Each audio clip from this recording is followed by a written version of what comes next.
coming up on the Capital Tycoon podcast. The first thing I always say when you've stood in front of a class of 15 very bright but very boisterous 7 or 8 year olds, and they're learning English as their third or fourth or even fifth language, and you try to hold their attention for half an hour, doing an investor pitch or going to a C-suite committee meeting is never as stressful again, because none of that's going to be quite as hectic as trying to teach a class. Energy has got the potential to be driving both a great deal of economic growth and social development, and of course tying it all together, it could be the making or breaking of whatever environmental ambitions we have. Of course, it's a bit cliche to say that we live in the modern world where you can access all the collective knowledge of humankind whilst your morning routine, let's just call it that. But what that has led to is a bit of information paralysis and then a deprioritization of learning point to point, one to one. So I always advise, no matter how early in your career you are. Welcome to Capital Tycoon, the place where future innovators come to learn.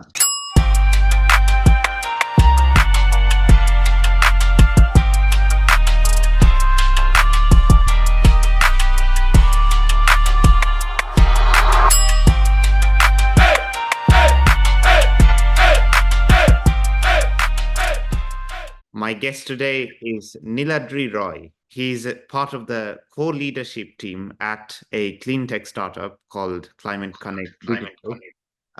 They successfully grew the business, leading to acquisition and integration by major international green energy developer Renew, which is in the NASDAQ stock market. Then they drove the energy and carbon software prong of its global growth strategy. Niladri also has an unconventional journey as a teacher in Cambodia and Myanmar. So I'm keen to talk more about that. Niladri, my first question to you is, tell me the meaning of clean energy and business to you, and what got you into these fields in the first place? All right, thanks, Josh. And I'm gonna answer that question by setting a bit of additional context. So, although I do treat clean energy and energy in general as a separate stream, of course, it's tied into sustainability, but I do think it's important to treat it as a separate thing because it's got very particular drivers. Then, when I look at it, I I always try to look at things in three factors. Right, what's the uh, economic domain, what's the social domain, and what's the technological domain?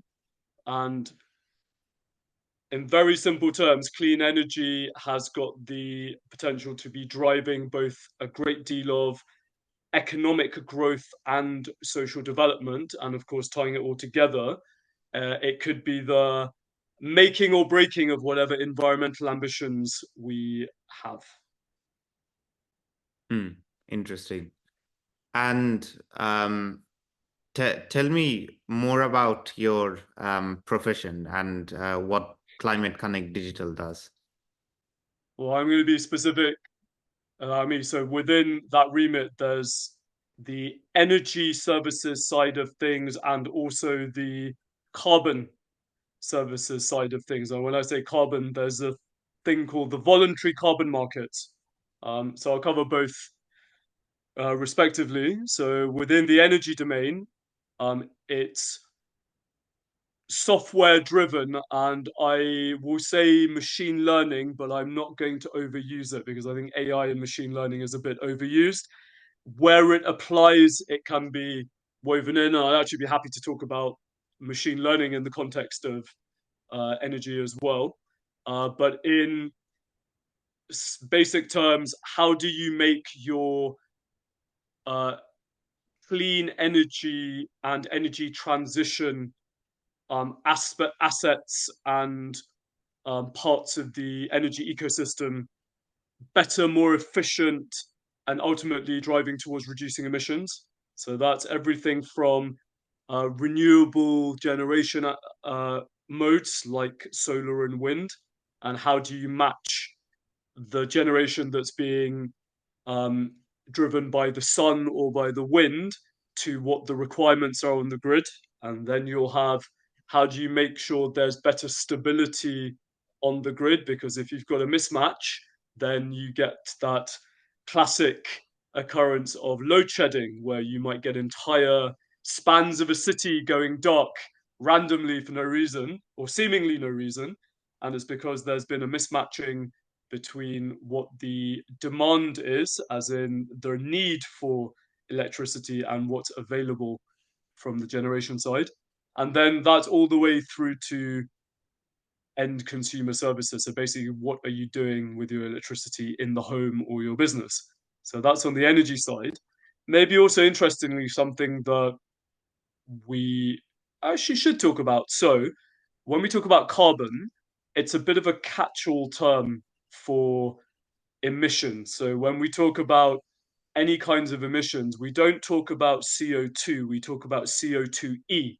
Now, that little e on the end is small but significant, because what happens is you take any one of the couple of dozen greenhouse gases and you turn it into CO2 equivalent, not physically, but in terms of how do you treat it, how do you consider it. So CO2 is just one of a couple of dozen greenhouse gas emissions, and each one has a different characteristic, a different effect, both on the ground and in the atmosphere. But as a shorthand, we talk about the carbon markets. There's both the regulated compliance markets and then also the voluntary markets where you buy what's called carbon offsets. But again, it's a shorthand for offsetting or abating all forms of greenhouse gas emissions. Just yeah, adding in, because I think for your listeners who might not be familiar with it, whereas the compliance driven market in terms of carbon is a top down mandate from a regional level. So the most prominent one being the EU ETS, which is the European Union Emissions Trading Scheme, where there's a gradual smaller and smaller permissible volume of emissions at a national level that's being reduced over time. On the voluntary side, there are many different types of offsets that a company can choose to buy as a, again, in the name, a voluntary action to show that it's trying to reduce or offset its emissions. Now, that is much more like a classic asset in a commodities market. So the nature is very different, and how they're treated and traded and monetized are very different as well. Intriguing. And could you expand on the machine learning ML side of energy you mentioned earlier?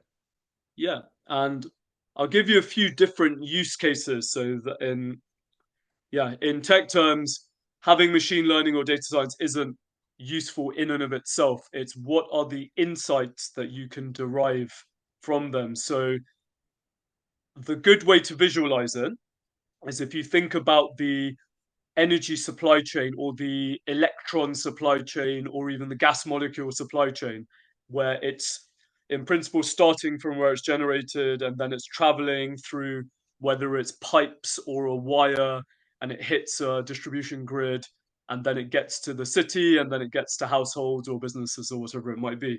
So at each step of the way, if you can predict or at least have better accuracy of what the behavior will be, you can introduce more efficiency. So that reduces costs at each point along the way, but it allows for better planning as well.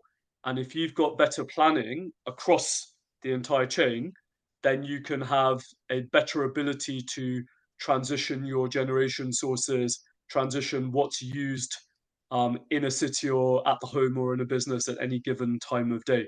So the thing about clean energy, and if we take solar and wind as the specific examples, there's a saying that is weather is the new fuel. So whereas in the traditional model you would have units of oil or gas and that gets pumped in, obviously there's costs associated with that. There's additional footprint associated with the extraction and then the distribution and the transportation. When you're talking about just is the sun shining or is the wind blowing, in principle, that's free, right? So it's true that in economics, you would say there is zero marginal cost of generation, okay? It's not the whole story because, of course, you can never quite predict when a cloud might cover the sun and stop it from generating solar power, or maybe the wind just drops off and your wind turbines stop generating power. So you can't really have that kind of unpredictability when it comes to servicing a large area or city or even a country. So you can use machine learning to better predict the weather. It's not 100% accurate, but any kind of improvement you can get improves your accuracy of generation forecasting, which then improves your accuracy of load on the grid, which then can be better matched with what your consumer base is doing. And it should, in principle, be introducing more stability on the grid. And then, of course, that means you've got less reliance on thermal fuels, whether that's gas or in many countries, still coal, and then the extraction and the transportation of those feedstock fuel sources. And another one that's worth mentioning, just because we touched on economics and markets, and then I can tie it to the carbon side of things, that having better insights enables better trading of power on the markets because power is a tradable commodity, right? So any kind of insights you can gain at any point along that supply chain will better enable your ability to trade at the most profitable time blocks or avoid trading as well if it's not a good time to be doing it. And in the same way, that ties into the carbon markets where emissions are now effectively becoming a tradable commodity as well. So carbon credits, it's still a relatively small market when you look at it in the totality of global trade. It's only 2 billion USD per annum, which to me and you and I sounds like a huge number. But when you talk about asset classes, it's not really that big a deal. But what are the benefits of that? Because one of the counterpoints could be, well, why are we trying to monetize something which should be effectively a public good action? Again, using some more of the economics terms.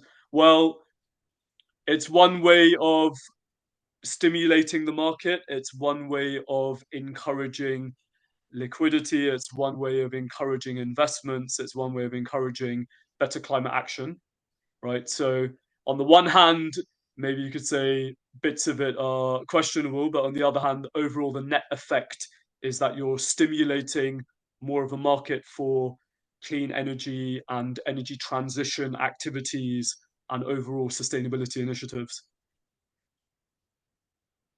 Fascinating to hear. And I suppose I'm sort of curious. How did you teach yourself on these topics? Was there a specific learning method you found useful? I'm curious to hear that more. Yeah, okay, that's a very useful question because I'm going to assume that the majority of your listenership or viewership are going to be early stage career, bright, young, dynamic, and motivated people, and that's great. So, of course, it's a bit cliche to say that we live in the modern world where you can access all the collective knowledge of humankind whilst your morning routine, let's just call it that, right? Doing your morning routine, Hmm. all right, euphemistically. Um, but what that has led to is a bit of information paralysis and then a deprioritization of learning point to point, one to one. So I always advise, no matter how early in your career you are, do your research, identify experts in the industry of your interest, whether it's energy or anything else, whether you're into consumer goods, whether you're into telecoms, whatever it might be, whatever your shtick is, your jam, and identify people who seem to have knowledge and reach out to them and just try to get 20 minutes of their time. So, of course, you have to do your baseline reading, and there's an infinite volume of information about everything out on the internet. You can read daily insight reports, you can sign up to newsletters, plenty on Substack and newer platforms like that. But that should go hand in hand with the very old fashioned classic skill of networking, but in a digital context, right? And I think oftentimes people can get a bit nervous or a bit shy about doing it. But for the majority of people involved in many sectors, and especially in sustainability and energy transition and emissions abatement, uh, there's a real desire to share more knowledge because sharing the knowledge increases the volume of positive activity and action that takes place. So, should you be reaching out to the CEO of a multi-billion-dollar company? Probably not, only because they haven't got the bandwidth or the time. But if you can identify a bit lower down, maybe someone with even just 2 or 3 years more experience than you do, they're often going to be surprisingly amenable to have just a chat. If you frame it as, hey, just want to do a bit of knowledge sharing, try to also offer them something in terms of what you've observed, even if you don't think it's particularly deep or maybe there are a few holes in it. Putting the effort to show that you're willing to share something as well as receive something will open a surprising number of conversations. Not everybody will say yes. It's still that classic, maybe 50 to 60% of people don't get back to you. But if you ask enough people, you will be surprised how many are actually willing to help impart knowledge to those coming up behind them. That's helpful advice. And um, I wanted to move on to the topic of your travels in Southeast Asia, and what did you learn from that, I suppose? All right. The first thing I always say when you've stood in front of a class of 15 very bright but very boisterous 7 or 8 year olds, and they're learning English as their third or fourth or even fifth language, and you try to hold their attention for a half an hour, uh, doing an investor pitch or going to a C-suite committee meeting is never as stressful again, because none of that's going to be quite as hectic as trying to teach a class. Um, but the main thing I got from it was it really appreciate the foundations of education and how they differ across countries. And it's not about what's better or worse, but you get a real sense of what are the core values of education in different countries, and that then helps you understand to a better extent what cultural differences as well, because the fundaments of any society are very much rooted in a couple of things. The common cultural stories that are handed down from generation to generation, that's of course in a more abstracted context, but then directly what is prioritized in a school. So it gives you a much better cultural understanding. Also, it was around about that time that I decided to get into energy. I'd always had an interest in energy, but when you see firsthand how energy is either utilized well or how the lack of energy can um, be a bit limiting for what localized communities can do, then it does give you a bit of a better balanced perspective. And I do think it's true that we're very lucky that we're we're living in developed countries, and so we don't always connect with what it's like in the developing world. Like even that concept of load shedding. right? To say to someone sitting anywhere in Europe or the US, hey, randomly on any given weeknight, your lights might go out for 2 hours without explanation. It's just a thing, right? You can't really connect with it. Now, it's not that load shedding's happening to a huge extent, like that's just all the time, but just seeing also how a small, not even a village, a small area of a city uh, on the outskirts, they need to plan their day around, okay, electricity is available for a limited window of time. And so certain key things need to get done within that time, or it doesn't get done until the next day. It does give you a bit more of a nuanced appreciation of all of the not just technical, but the socioeconomic factors that go into energy transition and moving towards a clean grid system. Hmm, that's so true. And what is your advice for future change makers?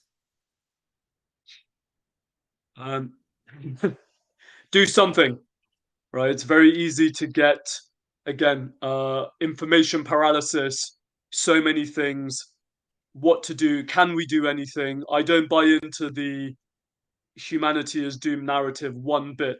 There's a lot of work that we need to do, but we're not doomed by any measure. And there are very tangible and very actionable uh, paths we can take to address all of the multitude. And it's not just about energy transition. We have social issues which are tied in as well. But absolutely, I, with great vim and vigor, reject this anti-humanist nature notion that we're doomed. We're not, because there's so much wonderful innovation. You've got young people coming through with wonderful ideas, older people, experienced people who are using that experience to mesh the two together. So do something. I know it's hard to figure out from all the multitude, but do something and it will start to become a more apparent where you can best fit in. Right? So, and to make that a bit more tangible, I would recommend to young people to attempt entrepreneurship earlier, right? If you've got, especially when it comes to climate tech or something sustainability related, it doesn't even have to be anything particularly sophisticated, but there's a lot of good um, green funds, impact venture capital, right? Those, of course, those sound like big, grand things where it's a lot of money, but it doesn't have to be. There are plenty of small pots of money where if you can actually substantiate a good idea, you can get funding to experiment. And the expectation isn't that you create and spin out some kind of multi-million dollar enterprise. That's not the point. You, as long as again, you have to be um, use the money well. But if your idea is good and it has a possibility of succeeding, there's a lot of support for experimentation within the energy transition and sustainability space. Okay, interesting. And do you also suggest young people travel a lot like you have? Because I believe, I also believe that I think traveling is the best, one of the best forms of education one can get. So it is, and I've been very fortunate that I've been able to do it twice in my life. I traveled for 6 months after my undergrad, so I worked. I did the classic. I did admin and data entry for a year to save up. Did then went traveling, got back, and then was able to go on a grad scheme. So I did get into a grad scheme, and then I took a mid-career break. How old was I? I was in my early 30s when I did that, just because I'd reached a good position in my former career. It was what did I want to do next, and you're right. It was more exciting to me to go off and do a bit of teaching in somewhere random or go into a jungle up a mountain than it was to go and ascend the corporate ladder. There's nothing wrong with the corporate ladder. It just wasn't what was exciting me at the time. So yes, do it when you can, because as you go on in life, the opportunities become less, and it's not really a money thing. It's that other things in life come in that you choose. It's not like they're imposed upon you, but you get a different mix of priorities, other things that you give importance to that may have to take precedence over the ability to travel. And then, of course, if you have a family and you get some kids, it becomes harder. Although I met plenty of young families that were traveling around. There were couples with their 1 year old, and they took turns carrying the baby on their front or their back. Families where the kids were not quite old enough to go into full early stage education, so they gave them some traveling then. So whether you're young and free or whether you've got a young family, it's possible. And I would add, rather than just traveling around, trotting around, which is part of it, try to get involved in the locality in some way. Go and volunteer at a project or go somewhere remote, go to somewhere where you get a slice of real life. It's hard now because it's easy to travel. You've got vlogs. Everything seems to be getting Instagrammed. But even within that context, you can still go and find more authentically local experiences. So, is it going to be super deep where you get to live with a remote tribe for 3 months and learn their language? It's not like that, but you can still go and understand what it's really like to be living in a remote village at the foothills of a mountain or some um, large a small island in the middle of a large river where it takes a boat 4 days to take any kind of supplies down there. Right, just to understand, right? I'm using very or slightly hyperbolic examples, but the point is you can still get off the beaten track. And if anything, because of the availability of information now, it's in some ways easier to do now than it ever has been before, because you can always find someone who's already done it to take some guidance from. So get out there, do travel for the fun of it, but also do something which is more directly engaged with the places you visit, and then you'll really get more of a sense of what that place is all about. Mm, that's very true. And coming back to the work side of things, professional side of things, you believe in work-life balance. I mean, I think life balances out your work whether you like it or not. So, very fortunate that within the clean tech, energy tech, um, in that space, in those fields, it's very much about what's the outcome of your work rather than the hours you put in, right? So what actually ends up happening is you do work a lot of hours, but no one's measuring you. Now, of course, for the most part, if you've got client meetings or you've got specific engineering meetings that you have to attend, of course, right? You have to do those, but otherwise, you can really manage your own time. So taking the travel, even after I stopped traveling just for the fun of traveling and got into my work, I was still on the road for a good few years. In fact, I only really stopped traveling because of COVID. But during that time, I still, even though I was working full time, and it was for an energy tech startup, Climate Connect in its earlier days, because that was before it got acquired.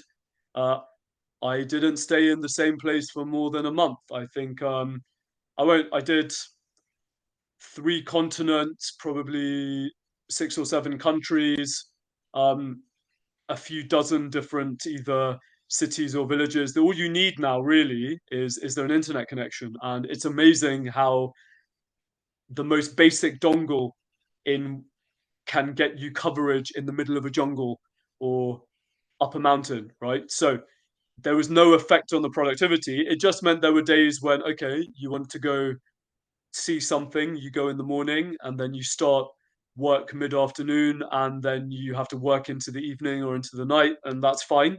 And then the next day your schedule adjusts. But it's very, very possible if you're good and you learn the skill of time management, there's no reason you can't take your work on the road with you if it suits that. There are certain jobs where you do need to be physically present. I don't think remote working is suitable for every kind of role. But I mean, I work with machine learning engineers and full stack developers that spend half their year um, living on a beachside, and then the other half of the year on a mountainside. And they can, because they don't need to physically be present. They're just used to even collaborating in real time um, over real time tools. So I would say do that. So if you can find one of the many types of roles in the sector, it's very, very feasible to take it traveling with you and use it as a springboard to see the world. Okay. And who inspires you, would you say?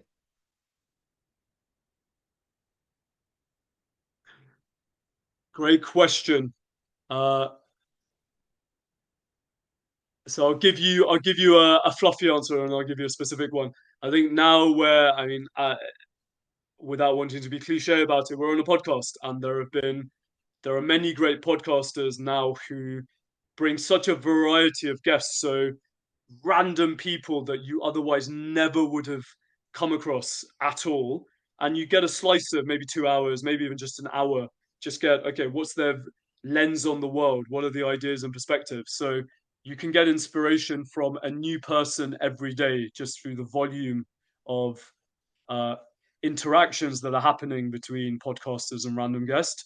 And then aside from that, um, sports people from days gone by, just for the brutality of how they used to have to train. They used to be so isolated. And then also some of the thinkers of the past. Um, and again, it would be a bit cliche to say the names, but those thinkers that they gave ideas which at the time seemed really wild and wacky, and then as the years have gone on, they've been shown to be all the more prescient and ahead of the times. And the lesson I took from that is, if you've got good ideas and you can substantiate it to yourself, and again, it's not just any kind of wacky idea, but if you can actually rationally substantiate an idea and why you should pursue it to yourself, then why shouldn't you back yourself to at least try it? If you don't back yourself, no one else will. So there is a truth that, again, maybe 90% of entrepreneurs fail, but in a way, the duty is to try, because the 10% that actually succeed, they're the collective effort. It's not the 10% that succeeded. It was everybody trying to do something different and innovative that meant that that subset was actually able to succeed and do something meaningful, and it all adds up. So as long as you're let's say a producer rather than just a consumer, right, you're still adding to the collective good and the collective progression of humanity. Sure. And what are you going to be working on next? So I am very committed to energy transition, and actually, I'll say this openly. So I think the conversation around emissions and whether we should be abating, which is reducing, or whether we should be adapting because whatever temperature changes are going to happen anyway. It's very heated, it's very fractious, lots of different opinions. I fall on the adaptation side of the um, spectrum, because, again, I don't think the world's going to end, but I think there are going to be certain changes that are now probably too far gone to reverse. And whether we should even try to reverse them as a sensible course of action, I think is also questionable. So adapting to what will come and actually making sure that people across the world are better prepared, whether that's in terms of technology or making um, habitats, protecting habitats. There's a lot of actions, but I think the focus should be on adaptation rather than trying to really stop something that's probably going to happen anyway. But I'm much more focused on energy transition, because what I really want to see is um, more available and more dense forms of energy being made available to all people across the world, because energy is such a fundamental driver of progression, right? You look through the history of humanity and civilization, a large part of the big leaps that we've made have been based on increased energy density availability. So I want better forms that can be made more easily available to smaller and smaller communities, and then I want to see what happens. Right? What's the next big crazy problem that we can crack, or what's the next big idea that we can't even imagine right now because we just don't have the energy density available? I want to see what happens on that side. So I do care about um, sustainability as a whole and the conversation around emissions, but my driving force and the bit that I'll spend most of my time focusing on is what's the small part that I can play in getting new energy tech into the market, onto the grid, more dense, decentralized, distributed energy sources, as well as the big central grid type sources, right? Because I want to see what that as a baseline can then enable small scale communities and national scale initiatives achieve. Okay, sounds good. And we have a closing tradition on this podcast. So I ask the guest a question, and the question is what is one quote or one piece of advice that you have learned through your work that you want to share with our audience?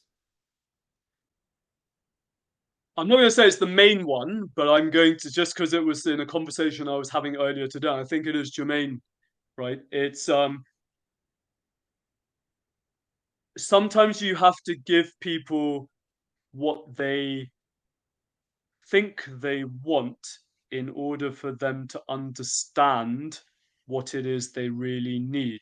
And why that spoke to me and who I was speaking with in the context, right, is that we're so collectively fixated and a little bit fractured on everything has to be right off the get go.